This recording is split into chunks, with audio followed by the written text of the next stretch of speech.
రామయ్య ఒకరోజు ఉదయం బజారులో నడుస్తూ ఉండగా ఒక వృద్ధ మహిళ కట్టెల పొయ్యి మీద ఇడ్లీలు అమ్ముతూ చూశాడు. ఆమె దగ్గర పెద్ద క్యూ ఉంది.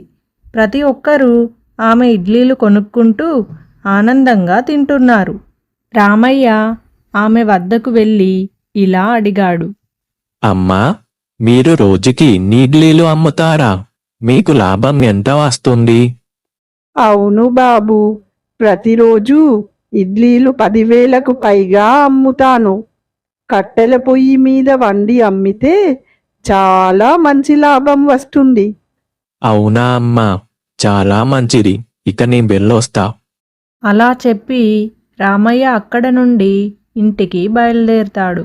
ఇంటికి వచ్చిన తరువాత మంచం మీద కూర్చొని ఇలా ఆలోచిస్తూ ఉంటాడు. నాకు నా భార్యకు ఇడ్లీలు చేయడం చాలా బాగా వచ్చు.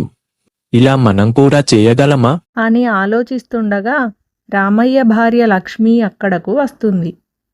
ఏంటండి అంతలా ఆలోచిస్తున్నారు? ఏం జరిగింది?